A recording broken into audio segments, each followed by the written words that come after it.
This month, we have been in the art of plenty, and I've been using the biblical story of Jesus and the 5,000 to discuss and explore abundance.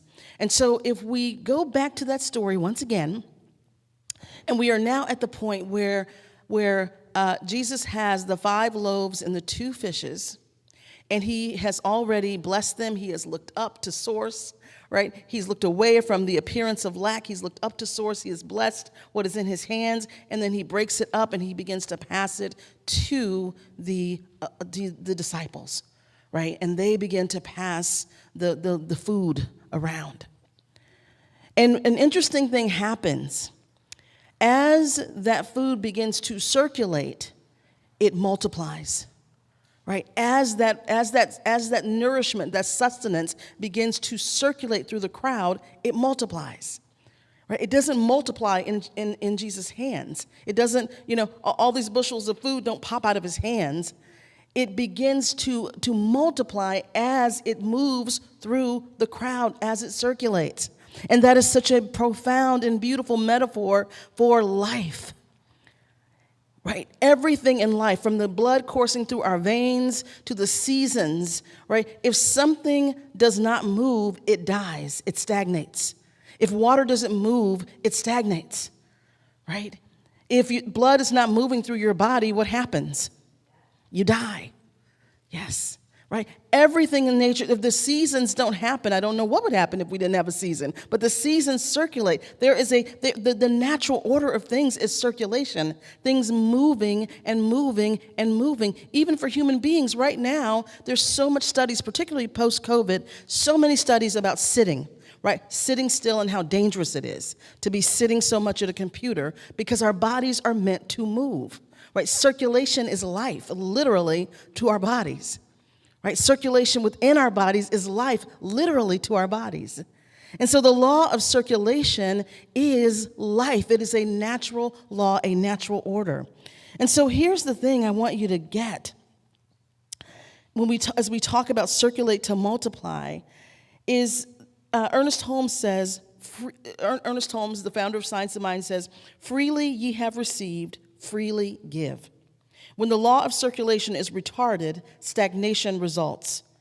It is only as we allow the divine current to flow through us, on and out, that we really experience life. The law of giving and receiving is definite. It is definite.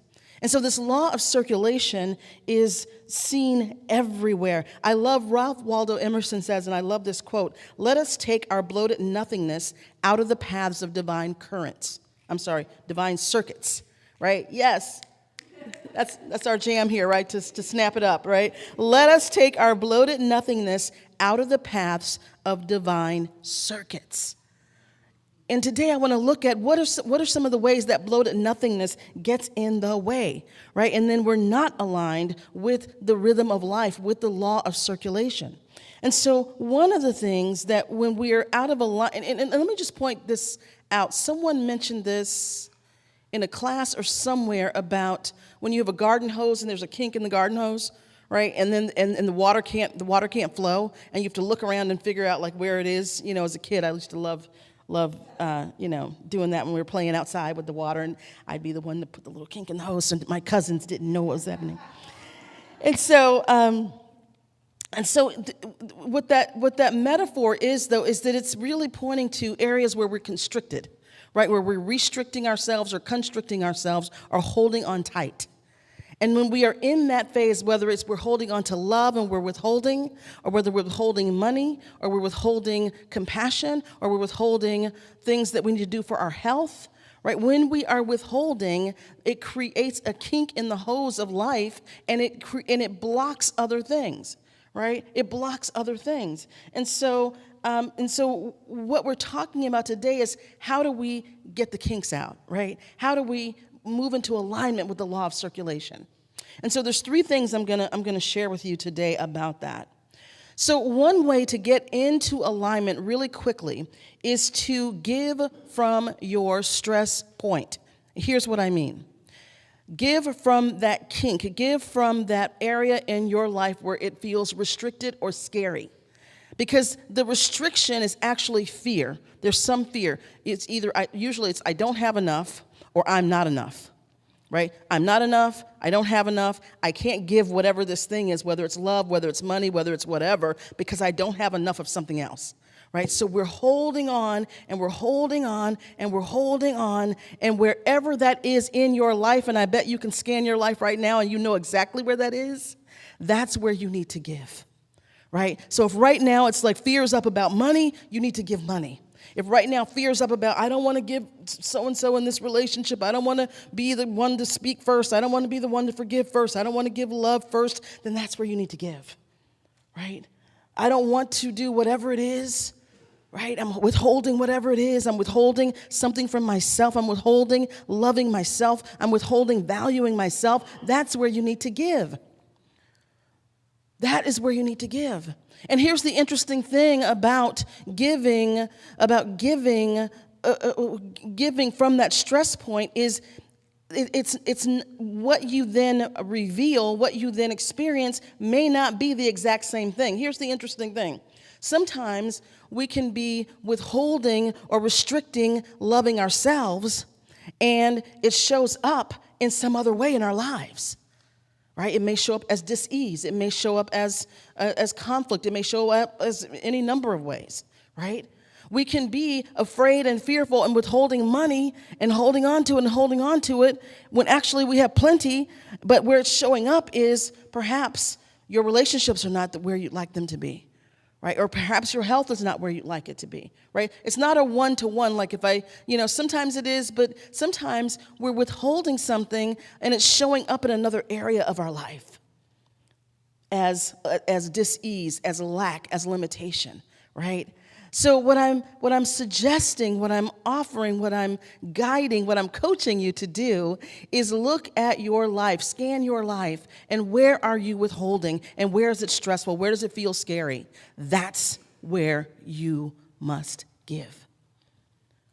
Take a deep breath, let the hose unkink. There we go. Whoa, I hear some breathing in the room. Let's take another deep breath. Yeah, take a deep breath.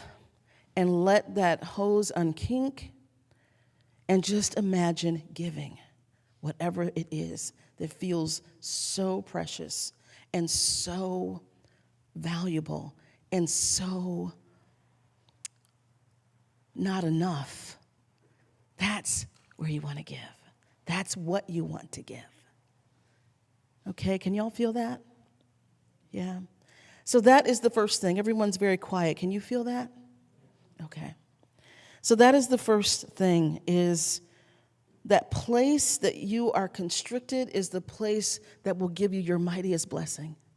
The place where you're holding and withholding, when you let that go and you give that, that's where you're going to get your mightiest blessing.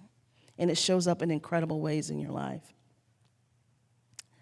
The second thing may feel a little bit like the opposite, but it's all part of this law of circulation. So the second thing is receiving what is uncomfortable. Being able to receive that which is uncomfortable. I had dinner with a friend the other evening, and I paid for our dinner, and the person was like, it was a little bit uncomfortable with me doing that. And then said, I'm going to just receive this. Like, I know this is something I need to work on. I'm just going to receive this. And this is sort of a high-powered, high-achieving kind of person, very successful, but felt very uncomfortable because they're used to giving, used to handling it, used to taking care of it, right? And so I invite you in for yourself to feel into, where am I feeling uncomfortable about receiving? Where is that? Is it in receiving help? I know for me, my learning edge and my growing edge is to be able to receive help, right? To be able to ask for help and then to receive it, right? And for you, it may be that you can get, your help is okay, but maybe it's receiving money, right? That feels uncomfortable. Or perhaps it is receiving a compliment. Someone praises you. And that feels uncomfortable. You want to dance around it, want to squirm out of it, want to get away from it, want to deflect it. Yes. Someone, I don't know, you have, whatever it is for you, that feels uncomfortable to receive, that is your most powerful point, again, to get aligned with and activate the law of circulation. Because if giving and receiving are two sides of the same coin, right? And so when we're always giving and we're comfortable giving, that's about control too, right? It's like, I don't have to be vulnerable. I don't have to be receptive because I'm in control, because I'm the one giving. I'm the one with the large S. I am the one taking care of everything. And then I am not touched, right? No one knows what's going on with me. Yes? I hear some mm-hms in here. Yes? And so, when we are giving all the time and not receiving, we're out of order and we're out of balance. And our life gets out of balance. Our money gets out of balance. Our health gets out of balance. And if we're receiving all the time, we receive, but we're not giving, we're out of balance. And our life gets out of balance. And our money gets out of balance. And our health gets out of balance. Yes. And so giving and receiving are a part of the law, and both must be fulfilled. Right? Both must be fulfilled. So if there's an area for you where you are feeling where it's difficult to receive help, that is a great practice for this week coming up to just, if someone offers to help you, say yes. Right? If something, obviously, if it's something that is aligned with what you need help with, right? Or if someone offers something to you, offers to pay for your meal, say yes. Thank you. Someone has something wonderful to say about you and a beautiful compliment, and you just say thank you and take a breath through the discomfort and absorb that, right? So just close your eyes for a moment here, because I feel like there's a lot of receptivity challenges in the room, perhaps. So close your eyes, take a breath. I hear some laughter over here on this side. And so I want you just to imagine in your mind's eye a situation, a circumstance, or a time, or even just make it up, where someone is offering you something. You have to receive something. Whatever that thing is for you that has a little charge to it, imagine it happening. Maybe it's someone paying you a compliment. Maybe it's someone giving you a large sum of money. Maybe it's someone paying for your meal. Maybe it's you just resting, just resting and receiving rest. Whatever it is, imagine now that you're receiving that thing.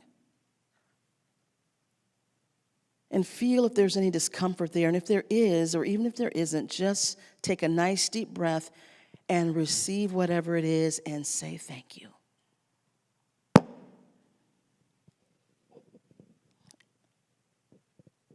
So there's still some stuff there. Imagine receiving it again, an even larger quantity this time, and take a nice deep breath and say thank you. Say it out loud. And let's take a deep breath together. And now imagine for the third time there is something you are receiving that you really, really love or desire. And you are receiving it into your experience. It is being given to you. And take a nice deep breath and open up to it. And receive it and say thank you out loud. Beautiful. And so you can open your eyes. And so when we are unable to receive, what we're really saying is, I am not worthy of this gift. Whatever it is, I am not worthy. And that is the biggest lie ever told. Because each of us is made from the divine presence. Each of us is crafted out of pure spirit. We are handcrafted out of pure love. We are unique expressions. We are unique expressions. We literally were loved into expression. We are loaded and coated with pure love. And so how could we not be worthy of that which we desire? How could we not be worthy of the gifts that Spirit wants to give to us through other people? Because see, here's the thing. When I say there's only one of us here, that's what I mean. There's only one of us here. If God is everywhere and God is expressing through each of us uniquely, then when so-and-so offers you a compliment, that's God offering itself to the God in you.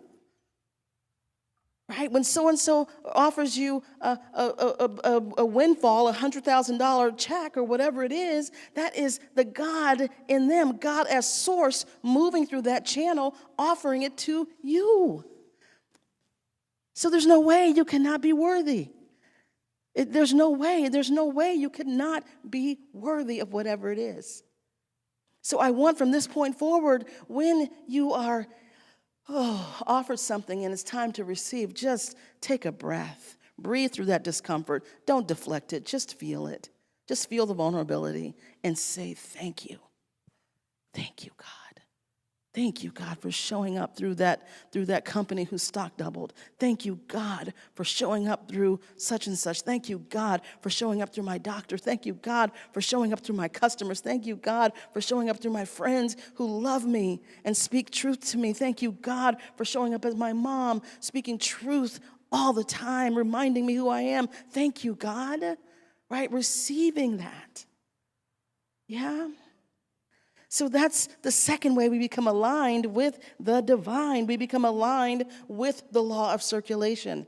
The third way, the third alignment is based on and sort of a trail from the second one, and it's really about investing in yourself. Investing in yourself. I see this so much where individuals do not understand that you are your greatest asset. You are your greatest asset, not your house, not your car, not your children, not your spouse, not your 401k, not your bank account. You are your most valuable asset. You are your greatest asset. And so frequently we don't invest in ourselves. We don't value ourselves enough to invest in ourselves. I want you to think about, what do you perceive is your most valuable material asset? Perhaps it's your home, your car, I don't know. Whatever is your most valuable material asset. And I want you to think about, and perhaps it's your children. I don't mean it in a owning kind of way, but your valuable thing in your life, okay? And so I want you to really think about that valuable asset. Would you treat it the same way you treat yourself? Would you talk to it the same way you talk to yourself? Would you take care of it the same way you take care of yourself? Take care of it physically, take care of it emotionally, take care of it spiritually, the same way you do yourself. Right? The thing that you say is your most, or that you actually are practicing as your most valuable asset. Would you think about it the way you think about yourself? Right?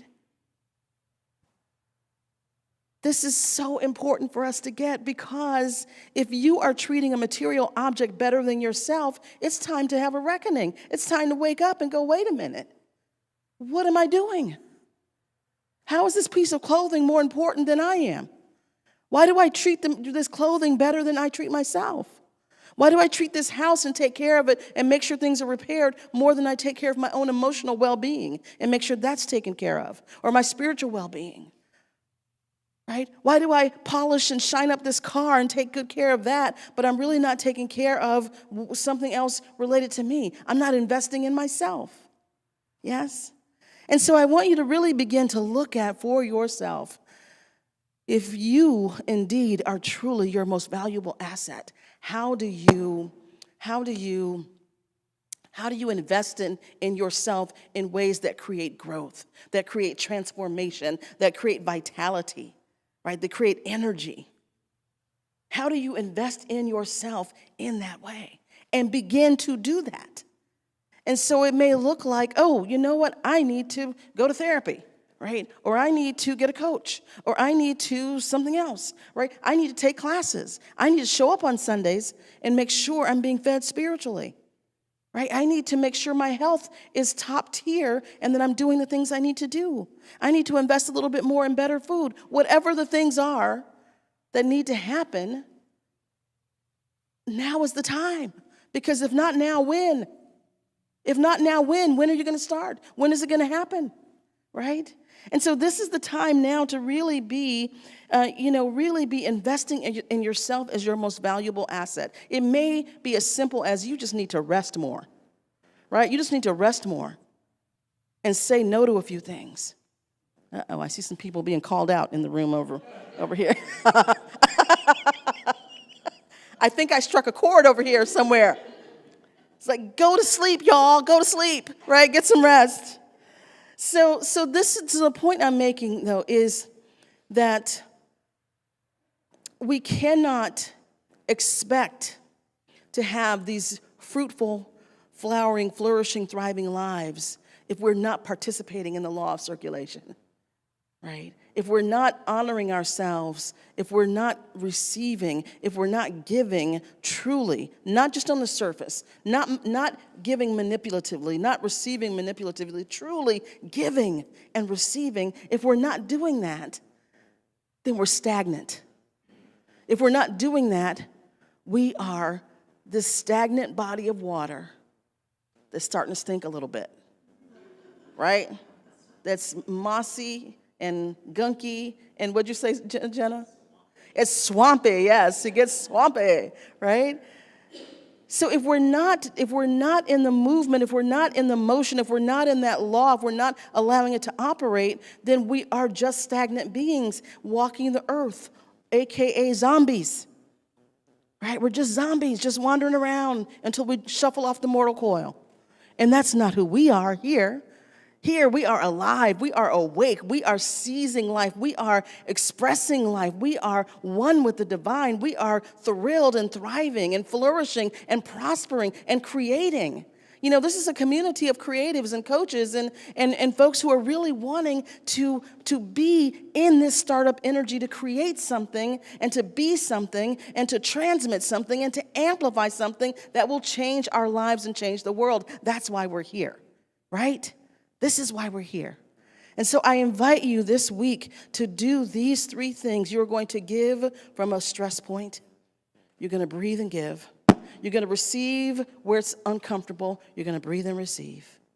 And you are going to find one way to invest in yourself that you are pretending you don't need or saying you don't have the money to do. You're going to do it.